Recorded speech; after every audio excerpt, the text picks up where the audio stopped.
Okey, hai, Assalamualaikum. Selamat petang. So, seperti biasa, hari ini korang bersiaran langsung daripada Sri di Jendela. Okey, bersiaran langsung secara live di FB lah. Okey, seperti biasa, kedai kita terletak di Jasin Bisari, berdekatan dengan Maidin Jasin, bersebelahan dengan TM Point dan juga klinik pergigian Yakin lah. Okey, seperti biasa, Kak Lulu nak ingatkan dengan korang, mask ni sentiasa pakai, okey? Sentiasa pakai walau di mana anda berada. Okey, sebab sekarang ni muka kita berharga RM1,000. Okey, jangan pakai mask ni letak di bawah, di atas atau di mana-mana. Pakailah dengan keadaan yang betul, okey? So, masa Kak Lulu buat live ni, Kak Lulu tak pakai sebab nanti kan tak bernafas pula. Okey, lagipun dekat tempat kerja ni, Kak Lulu hari ni tinggal seorang. Yang lain semua dah bergerak. Ada hal masing-masing, ada kerja yang ingin diuruskan. So, sehari ni korang bersama dengan Kak Lulu, okey? So, hari ni seperti biasa, seperti yang korang sedia maklum, kalau korang selalu mengikuti kita akan sharekan dengan korang kisah teladan, cerita-cerita yang menarik, dan juga tips-tips yang menarik, okey? So hari ini kita nak sharekan tips yang menarik lah. Tips yang menarik berkenaan dengan menghias ruang yang sempit agar kelihatan luas. Okey, ruang yang sempit tu bagi kita nampak luas lah. Okey, hari ni Kak Lulu akan sharekan tips yang menarik ni bersama dengan korang. So cepat share. Dan seperti biasa, jangan lupa like dan jangan lupa subscribe kita orang punya YouTube channel, okey? Kita orang punya YouTube channel Sri di Jendela. Okey, seperti biasa kita bagi tips lah hari ni.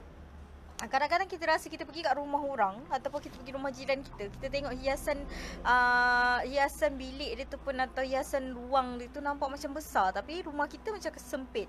Okey kan? Macam sempit.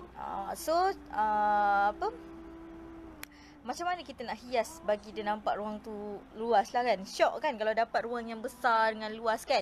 Boleh letak apa je yang kita impikan tanpa perlu risau ruang jadi sempit. Okey, apatah lagi bergerak dengan bebas tanpa perlu risau terlanggar bucu, katil ke kotak mahupun perabot yang terdapat atau tersusun di lantai lah. Okey, so hari ni Kak Lulu nak bagi korang tips lah macam mana cara korang nak hias ruang yang sempit agar kelihatan luas lah. Okey, tips yang pertama, apa-apa pun tak bermakna mereka yang punya ruang kecil tidak boleh melakukan sesuatu untuk mengubah penampilan, okey? So hari ni Kak Lulu nak bagi tips lah supaya ruang kecil mana pun nampak luas, okey? Yang pertamanya, cat ruang dengan warna yang lembut dan ringan lah, okey? Di mana warna-warna terang dan ceria misalnya memang menambahkan seri kediamalan, namun ia boleh membuatkan satu-satu ruang kelihatan kecil. Okey, warna lembut dan ringan seperti putih, kerim, kelabu pucat dan biru awan boleh membuatkan ruang tu nampak lagi besar lah. So untuk nampakkan ruang tu besar supaya kelihatan luas, yang pertama sekali adalah cat. Okey, cat. Pastikan ruang yang sempit tu korang catkan dengan warna yang terang. Jangan cat dengan warna yang gelap. Okey, sebab bila korang cat warna gelap, dia lagi nampak tak luas. Okey. So cat tu memainkan peranan penting lah, di mana korang perlu menggunakan warna-warna yang lembut lah macam putih, kerim, kelabu dan juga warna biru awan. Okey, itu yang pertama. Yang kedua adalah guna perabot pelbagai fungsi. Okey, elakkan meletak banyak perabot dalam ruang yang kecil kerana ia boleh membuatkan ruang itu nampak padat, malah sukar nak bergerak. Okey, beli perabot yang mempunyai pelbagai fungsi seperti kerusi ottoman yang mempunyai ruang penyimpanan. Okey, kerusi yang boleh buka, dalam dia boleh isi barang, ataupun kerusi yang kerusi boleh buat beg tu kan. So gunakan perabot yang boleh dijadikan pelbagai fungsi. Okey, yang seterusnya letak cermin.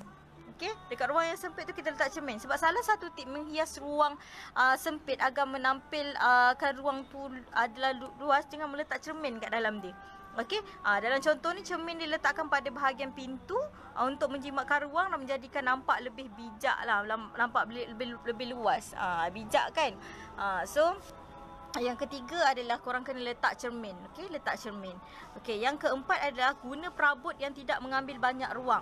Okey, sebaiknya beli perabot yang bersaiz kecil untuk ruang yang kecil, ataupun perabot bersaiz-besar biasanya akan memakan banyak ruang kan. So dalam contoh ni kita boleh lihat katil pun kita bagi dia macam letak ikut position yang betul. Okay, kalau dah nampak bilik tu ataupun ruang tu tak sesuai, jangan beli perabot yang besar lah, memakan ruang. Okey, yang kelima, letak satu perabot besar je. Okey, letak satu je. Okey, lepas tu yang selebih-lebihnya tu barulah kita isikan ruang yang ada. Okey, di mana jika anda masih menggunakan perabot besar dalam ruang yang kecil, pasti dia nampak ruang tu kecil je kan. So letak ikut perabot yang bersesuaian. Okey, yang keenam adalah pilih langsir yang sesuai dengan posisi yang betul. Di mana sebaiknya gunalah material ringan dan berwarna lembut jadi sinaran matahari menerangi ruang menghasilkan pandangan yang luas. Sebaliknya jika memasang langsir tebal, suasana gelap menjadi ruang yang kecil tu akan lebih kecil lagi. Okey, langsir ni elok diposisi pada kedudukan tinggilah full height untuk memberi ilusi ruang yang tinggi. Okey, so seperti sekarang macam sekorang sedia maklum kalau customer selalunya diorang akan pasang langsir daripada atas sekali, atas dinding sekali ke bawah. Kalau orang dulu atas sikit daripada tingkap kan, atas sikit daripada pintu bilik, atas sikit daripada sliding. Tapi sekarang ni semua buat tinggi sampai ke bawah. Itu sebenarnya dia menampakkan ruang tu lagi besar, tapi dia menggunakan banyak kain lah. So apa-apa pun korang kena pastikan bajet korang lah. Okey, yang seterusnya adalah tambah rona gelap pada shieling. Okey, gelapkan shieling yang bawah je dari terang. So nampak rona gelap ni dia bagi ruang tu lebih besar lah, sebab shieling kita kan tinggi, so ruang dia lagi besar. So hanya dengan sedikit perubahan yang Kak Lulu bagi tadi tu, ruang yang kecil pun boleh tampil menjadi ruang yang luas dan selesa tanpa berbelanja besar. Okey. Okey, boleh cuba praktikkan lah. Di mana yang pertama tadi adalah cat ruang dengan warna-warna yang lembut. Yang kedua adalah guna perabot atau perabot pelbagai fungsi. Yang ketiga, letakkan cermin. Yang keempat, guna perabot yang tidak memakai banyak ruang. Yang kelima, letak satu perabot yang besar sahaja, satu je. Lepas tu pilih langsir yang sesuai. Lepas tu tambah rona yang gelap pada shieling, sebab dia tempat tinggi dia gelap, bawah dia akan jadi cerah lah. So hanya dengan sedikit perubahan, ruang yang kecil ni boleh menjadi tampil menjadi ruang yang luas dan selesa tanpa berbelanja besar. Okay, so cuba praktikkan tips ni menghias ruang yang sempit agar menjadi besar. Okay, so itu adalah tips daripada Kak Lulu hari ini. Berjumpa lagi dengan Kak Lulu di hari-hari yang mendatang bersama-sama tips yang menarik dan juga kisah-kisah yang menarik untuk kita kongsikan bersama anda semua. Bye, Assalamualaikum. Boom! Jangan lupa, singgah kat sini channel, dapatkan pelbagai lansir dan jenis produk lain yang kita tawarkan di sini.